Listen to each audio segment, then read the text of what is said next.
Hello once again, my pretty, smiling, happy people. I'm Bill Murphy, and on this week's MMOFTW, we're going to be taking a break from the usual news reporting to talk a bit about the event that's been on everyone's mind, a little thing you might have heard of called E3. You see, the crew at MMORPG.com was there in full force, and after all the appointments, running around, and foot-pounding was over, and after all the IHOP in the universe had been eaten by us, we took to the grand tradition of arguing about what games stood out the most. And while we'd absolutely love to give an award for every title at the show, the simple fact is that not every game deserves the distinction of best something something. No game can win in more than one category with our awards, and that's a very important thing to remember. And so the award for Game of Show goes to the title that we believe stole the hearts and minds of attendees in the most complete sense.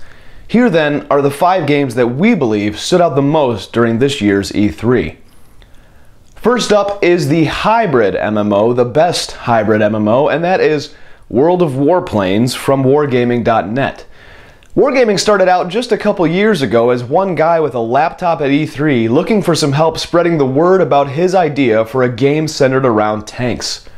Flash forward a couple years at E3 2012, and their booth rivals Sony, Nintendo, and Microsoft in size. Their growing catalog of games is feverishly hounded after by their hordes of fans, and the titles show no sign of slowing down. World of Warplanes looks absolutely stunning and plays like a dream. Additionally, the newly announced Wargaming.net service will link all 3 of Wargaming's titles in epic land, air, and sea battles. Clans can vie for world and territory domination, and it's obvious to see that these guys have a plan for their properties, and it's definitely coming together.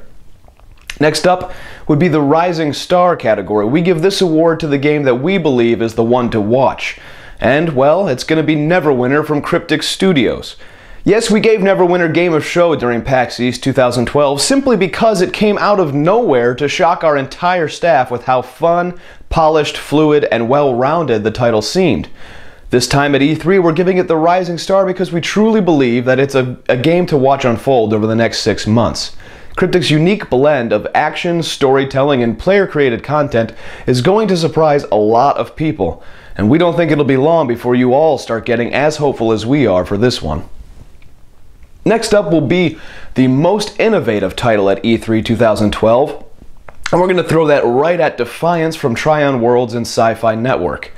Defiance nabs this award not only for finally being playable and for being pretty damn good to boot, but also because it's simply mind-boggling to see how the cross-platform, cross-promotion between the game set in San Francisco and the show set in St. Louis is coming together. This thing is on Xbox, PS3, and PC, all developed simultaneously with separate code.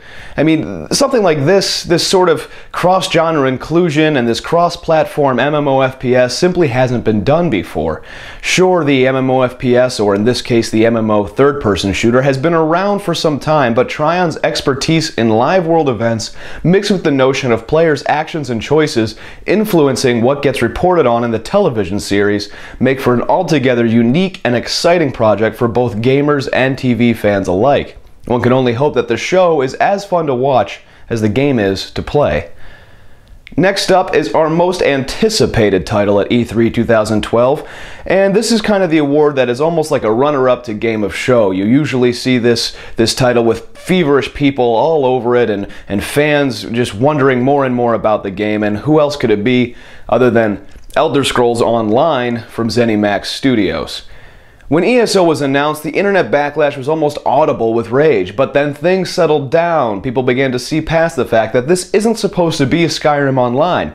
And now that we've seen it in action at E3, we're all getting a bit pumped to see what Matt Firor and Paul Sage have up their sleeves. I'm actually kind of glad they waited until they were 5 years in development before announcing it.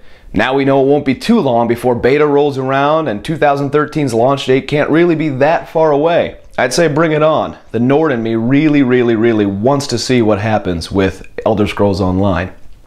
And finally, last but certainly not least, we're up to our Game of Show.